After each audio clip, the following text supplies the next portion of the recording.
Hello बच्चों, चलिए प्रश्न को पढ़ते हैं। प्रश्न में दिया है उन परिस्थितियों में पराय प्राशन समाप्त हो जाता है जबकि इस प्रश्न की मुख्य अवधारणा है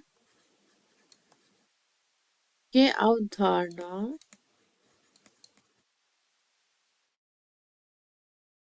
अवधारणा है परासरण।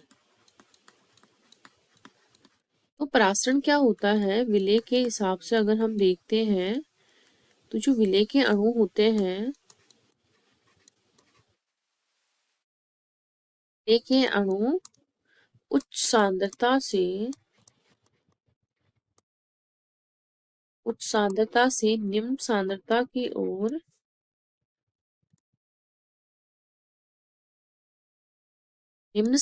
की ओर क्या करते हैं?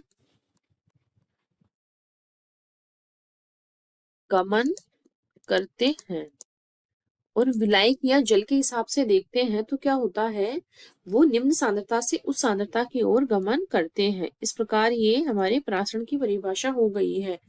तो जब परासरण हमारे समाप्त हो जाता है तो किस स्थिति में होता है? तो अब हमारे देखिए समपरासरी विलयन क्या होता है। समपरासरी विलयन, तो समपरासरी विलयन ऐसा विलयन होता है जिसमें क्या होता है, विलयन की जो सांद्रता है, विलयन की सांद्रता कोशिका की या कोशिका रस की सांद्रता के बराबर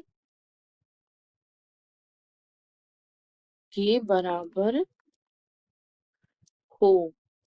इसमें क्या होता है, विलयन की सांद्रता और जो कोशिका रस होता है, जैसे कि ये हमारी कोशिका है और ये हमने एक बीकर में क्या लिया है, विलयन लिया है। तो दोनों की जो सांद्रता है वो बराबर हो तो ऐसी विलयन को क्या बोलते हैं? समपरासरी विलयन।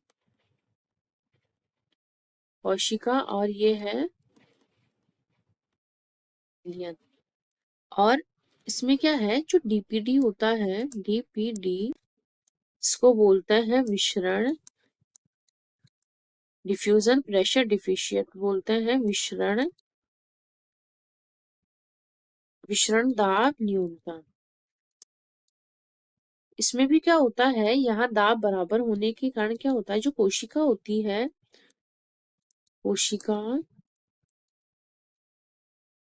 कोशिका के जल ग्रहण की क्षमता क्या होती है, बराबर हो जाती है।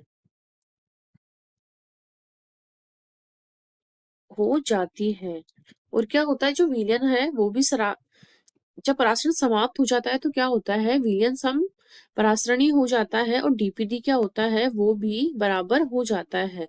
तो इस प्रकार हमारा विकल्प ए सही है और बाकी के विकल्प हमारे गलत है।